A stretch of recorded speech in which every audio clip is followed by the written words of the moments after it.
evening. Today is August 18th, and this is The View with Catherine Chang. Today's topics are the so-called solving Taiwan issue in 3 days and CCC dispute Malaysia's claim of imported COVID-19 case from Taiwan. First, I want to talk about the so-called solving Taiwan issue in 3 days. According to the United States Naval Academy magazine Proceeding, published an article in August. It said that the Chinese People's Liberation Army may solve the Taiwan issue in 3 days during the transition period of the U.S. presidency, which is from January 19 to January 21st in 2021. However, I kind of disagree with this point of view. Why? Because I think it is impossible for China to solve the Taiwan issues in only 3 days. Here are several points. A. Taiwan has the world's deadliest missile defense system, including MIM-104 Patriot, Xiongfeng 3, and Tiangong anti-tactical ballistic missile. They are deployed in the western and eastern part of Taiwan to form a complete protectiveness. So it is impossible for the People's Liberation Army just to take over Taiwan in 3 days.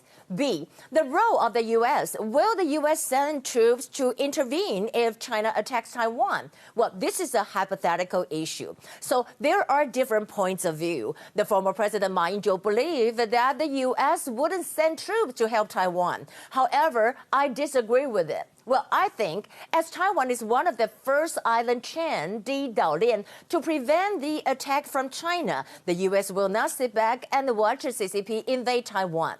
Moreover, 2 of the Five Eyes Alliance, Australia and New Zealand, are also on the same line as Taiwan. C. The possible food crisis in China. Well, I have to emphasize that China really recently launched a campaign and the so-called empty plate campaign, 光盘行动, which is to empty your plate, eat all the food, and don't waste it. Of course, don't wasting food is a virtue. However, China seems to be in an insane situation. Well, there's something, someone who says that there's no need to wash the dishes and just, rush to eat the leftovers of others. And the CCTV anchor Bai Yansong even said that we need to restore the sense of hunger, 饥饿感. Well, the whole thing just went crazy. So people started to wonder whether the food shortage crisis is really happening in China. Well, we know that the latest news for today is that China's Agriculture, Politics and Rural Development report saying that China will be facing a 130 million tons food shortage, and also in 5 years, including rice, corn, and wheat. Therefore, I think China kept saying how they want to attack Taiwan is just an excuse to shift the focus. Second issue I want to talk about, CCC dispute Malaysia's claim of imported COVID-19 cases from Taiwan. Well, CCC say a Malaysian man who tested positive for COVID-19 was unlikely had contracted the disease in Taiwan. Why?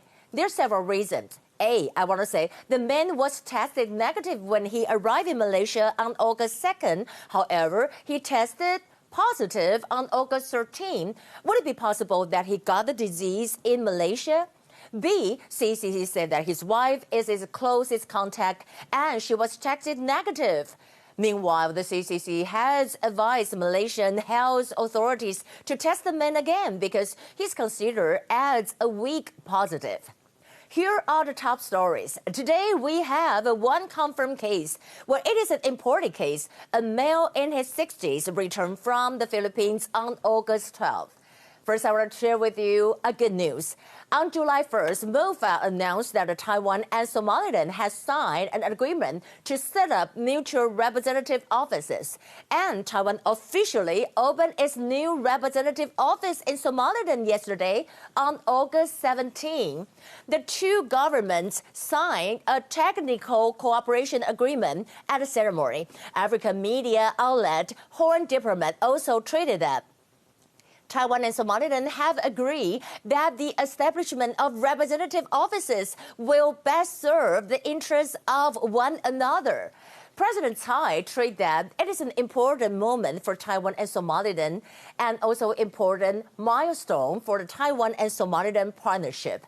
She said that today we opened the Taiwan representative office in Somaliland. She also said in a video, and the video said that the friendship between two countries is based on the common value of freedom, democracy, justice, and the rule of law. And this value united the two countries and make the two countries stronger.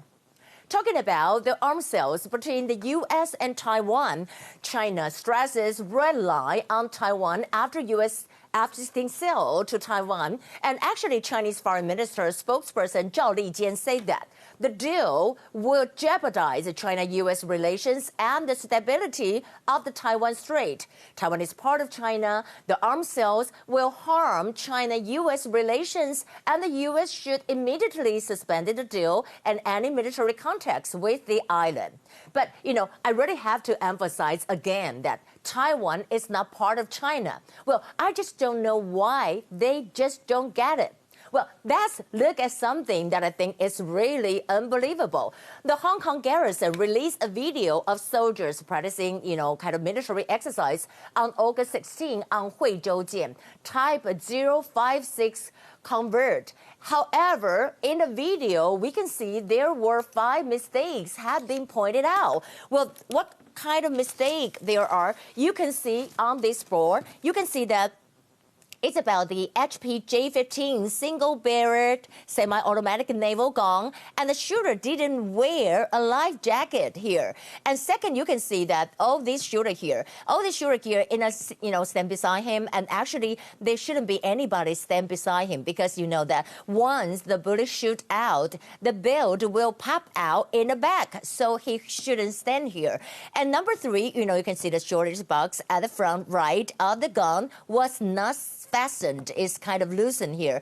And also number 4, you can see there are some paper box and material shortage boxes here, and they should be empty over here. Over here, the final number, you can see all this shooter here. What are they doing? They didn't wear a helmet, and they only wear a casual cap. That is not correct. And to fight against the U.S. aggressive sanctions on trade, China rare earth exports dropped by nearly 70%, suspected of the retaliation of the United States. According to Japan media, Japan Next, it said that about the Chinese export of rare earths fell 16% in May 2019 from the previous month to 3,640 tons. The U.S. is the world's largest importer of rare earths from China, with 59% of its imports coming from China.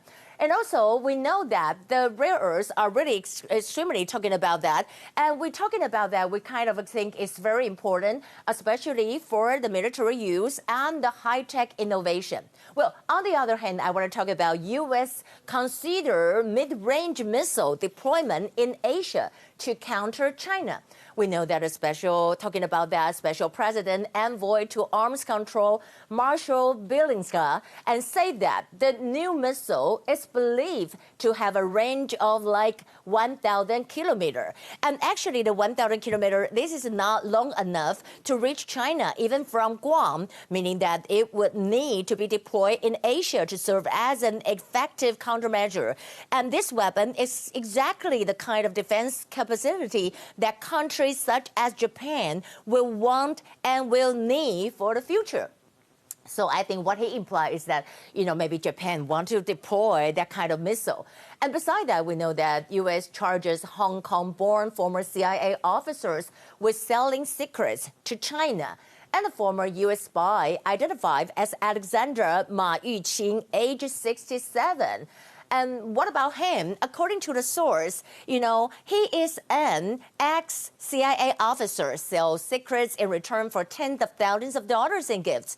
And conspiracy began in March 2001 with 3 days of meeting in a Hong Kong hotel room with at least 5 Chinese intelligence officials, and during which the 2 former CIA officials provide information to the Chinese Foreign Intelligence Service about the CIA's operations, including the cover used by CIA officers and their identities. Well, that's very important. And talking about the U.S. boost sanctions for China tech giant Huawei, U.S. President Donald Trump imposed a new round of restriction on Huawei. He said that we don't want their equipment in the U.S. because they spy on us. And any country that uses it, we will not going to do anything in terms of sharing intelligence. So you can see that would be the strong attitude by Donald Trump. This is Catherine.Chang, and that will be the view for today. I hope you have a nice night. I'll see you tomorrow.